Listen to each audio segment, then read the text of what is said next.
Olá, nós estamos apenas iniciando o ano, alguns dias apenas se passaram, mas certamente existem muitas pessoas, e talvez você seja uma dessas pessoas, que já estão tomadas pela desesperança, já estão tomadas por algum tipo de susto, assombro, pânico, medo, e isso tem gerado impotência, tem gerado incredulidade, tem gerado falta de perspectiva na vida, no futuro, no trabalho, na família, na igreja, na fé. E a palavra de Deus nos diz que Deus pode ressuscitar coisas mortas, de que Ele pode, pela presença dEle, trazer à vida o que já morreu.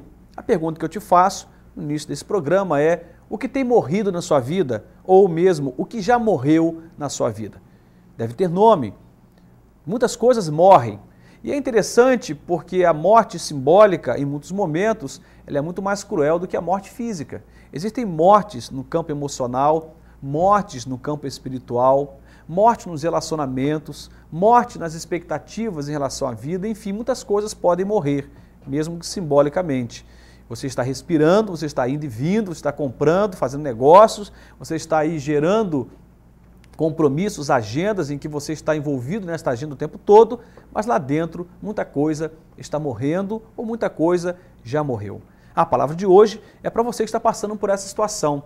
Eu queria que você cresce mesmo à luz da palavra de Deus, que Deus pode ressuscitar coisas mortas. O texto que eu quero trazer para você está em Ezequiel, capítulo 37, versículos de 1 a 6, diz assim a palavra do Senhor. A mão do Senhor estava sobre mim, e por seu espírito ele me levou a um vale cheio de ossos.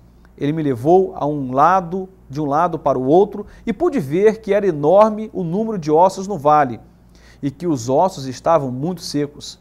Ele me perguntou: filho do homem, esses ossos poderão tornar a viver? Eu respondi: ó soberano Deus, tu o sabes. Então ele me disse: profetize a esses ossos e diga-lhes: ossos secos, ouçam a palavra do Senhor. Assim diz o soberano Senhor a esses ossos: farei meu espírito entrar em vocês, e vocês terão vida. Porei tendões em vocês, e farei aparecer carne sobre vocês, e os cobrirei com pele. Porei um espírito em vocês, e vocês terão vida. Então vocês saberão que eu sou o Senhor.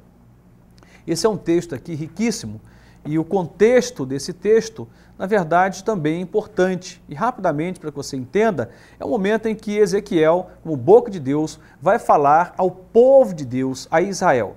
Uma nação dividida, com dois reinos, um reino ao norte, um reino ao sul, e uma nação que havia se pervertido, se corrompido, uma nação que havia entrado pelo caminho da idolatria, pelo caminho do escárnio, da iniquidade, e que agora acaba por consequência de muitas escolhas erradas, de governos injustos, de posicionamentos de afronta e rebelião contra Deus, acaba parando aí no cativeiro babilônico.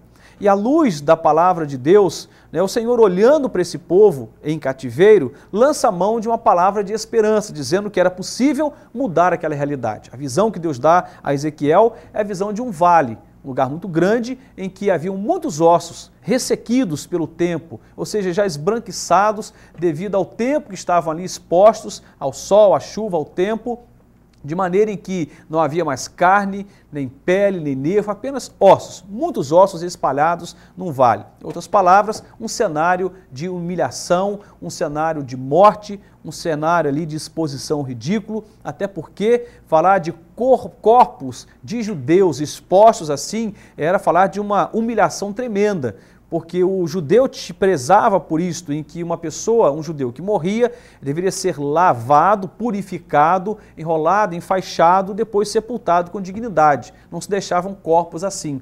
E aqui fala então de um estado de humilhação completa do povo de Deus, de Israel, e automaticamente, olhando para essa situação, o Senhor declara algo sobre esse povo. E nesse caso ele usa Ezequiel para profetizar vida a este povo. Um cenário praticamente sem esperança, de morte instalada, o Senhor diz a esse povo que aquela situação poderia ser mudada, de maneira em que ele declara ao profeta: profetize a esses ossos e diga-lhes, os ossos secos, a nação de Israel: ossos secos, ouçam a palavra do Senhor. Assim diz o soberano Senhor a estes ossos: farei um espírito entrar em vocês e vocês terão vida. porei tendões em vocês e farei aparecer carne sobre vocês e os cobrirei com pele, porei um espírito em vocês e vocês terão vida. Então vocês saberão que eu sou o Senhor. O que o Senhor está dizendo aqui, né, através de Ezequiel ao povo, é de que a vida estava nele. A palavra que aparece aqui para espírito, quando diz farei um espírito entrar em vocês, é a expressão, a mesma expressão que aparece em Gênesis, no ato da criação, quando Deus sopra, né, do seu espírito em Adão, e Adão torna-se alma vivente. A expressão bíblica no hebraico é ruá javé, que é sopro de Deus, ou vida de Deus, ou presença de Deus, ou vento do Espírito, muitas expressões possíveis para a tradução. Mas vamos ficar aqui com a expressão sopro de Deus ou vida de Deus. O que ele está dizendo é que a vida de Deus ou sopro de Deus pode mudar um cenário de morte. E se você acha que o seu casamento acabou, que a sua vida profissional não avança mais, que os seus relacionamentos estão travados, que você não dá conta de avançar na vida espiritual, no ministério, enfim, em qualquer área da vida, o Senhor está dizendo aqui para nós que quando temos o sopro dele sobre nós, quando temos a vida de Deus sobre nós, isso pode ser mudado. Aonde havia morte, pode ser instalada a vida, porque a vida está nesse sopro de Deus, está nessa presença de Deus.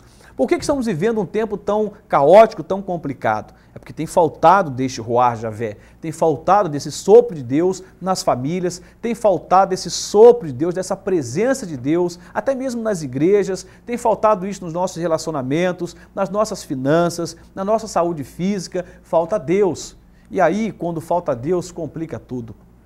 Dias atrás, há poucas semanas atrás, nós acompanhamos, né, pela mídia aquele desastre, aquela tragédia nos Estados Unidos, quando 27 pessoas morrem depois de um ataque a um colégio.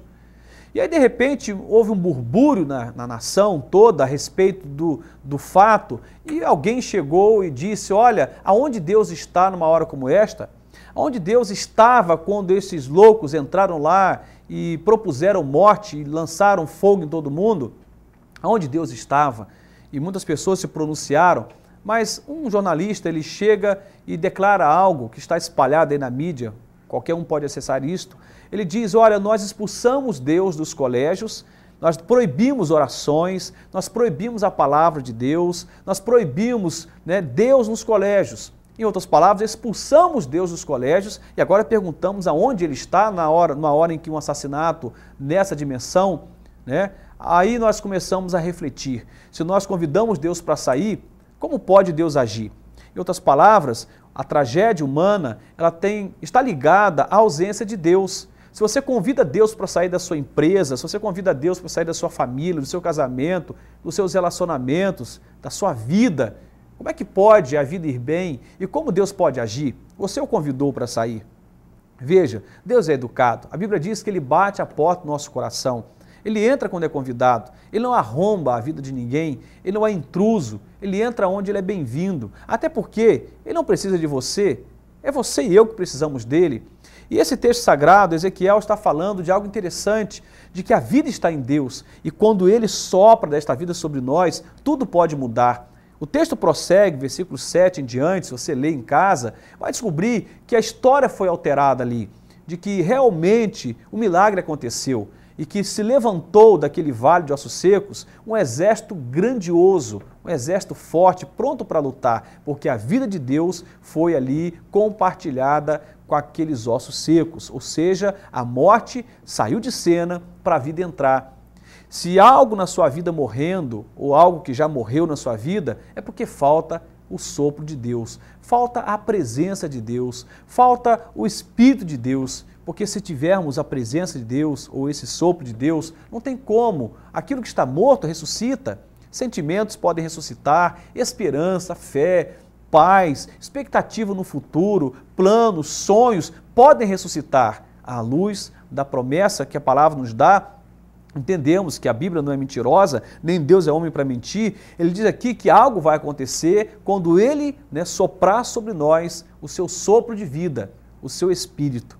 E aí fica aí uma dica para você que está experimentando um tempo de morte em alguma área da sua vida específica, ou algo, como dizia, que já morreu, que você está aí apenas velando o que já está morto, eu quero dizer para você que há esperança sim, que tem jeito sim, que como diz a palavra de Deus no livro de Romanos, capítulo 4, verso 17, eu constituí Pai de nações, Ele é o nosso Pai aos olhos de Deus, em quem creu, o Deus que dá vida aos mortos, escute isso, o Deus que dá vida aos mortos e chama à existência coisas que não existem como se existissem. Olha que coisa tremenda. A palavra de Deus ainda nos diz claramente para nós, no mesmo livro de Ezequiel, capítulo 37, a última parte do versículo 6, que é o seguinte: porei em vós o fôlego de vida e vivereis, então sabereis que eu sou o Senhor. Deus quer ser conhecido. Deus quer ser conhecido por você. Ele quer se dar a conhecer e quer que você o conheça. Ele quer que você tenha uma experiência com Ele. E Ele quer te dar da sua vida. Ele quer te dar do seu fôlego. Ele quer compartilhar com você do Espírito dEle, da vida dEle, da presença dEle. Agora é preciso, como dizia mesmo a palavra, a Ezequiel como orientação, era preciso profetizar. Profetizar é declarar algo de Deus. Então, se você acha que tem uma área da sua vida que está morrendo ou já morreu, profetiza a vida, declara a bênção de Deus, declare mesmo com fé, com ousadia, porque Deus chama à existência o que não existe. Ele chama à existência as coisas que já estão mortas, ou aquelas que já sucumbiram, que desapareceram, Ele chama à existência, porque Ele é Deus. Ele é o Deus que pode não somente transformar coisas, mas é o Deus que pode criar. E como eu dizia no início desse programa, criar é algo, uma ação atribuída apenas a Deus, porque criar é criar do nada, é fazer do nada. E Deus não precisa de muita coisa para realizar grandes coisas. Ele precisa apenas da sua fé. Você pode dizer, pastor, mas eu não tenho nada para ofertar a Deus. Eu não tenho nem sei se eu tenho algo de esperança para apresentar a Deus. Mas Ele precisa apenas da sua fé. Apenas creia e coloque diante de Deus aquilo que está morrendo ou já morreu na sua vida e permita que o sopro de Deus, a vida de Deus, faça toda a diferença. O detalhe é que você precisa crer. A Bíblia diz que nada é impossível àquele que crê. Você crê?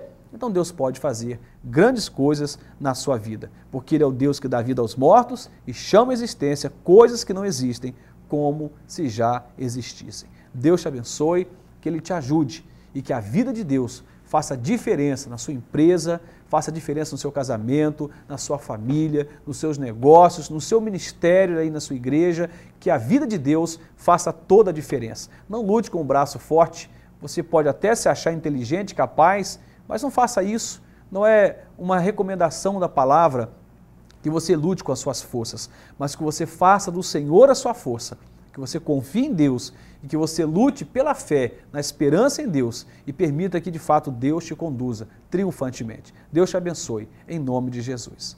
Amém.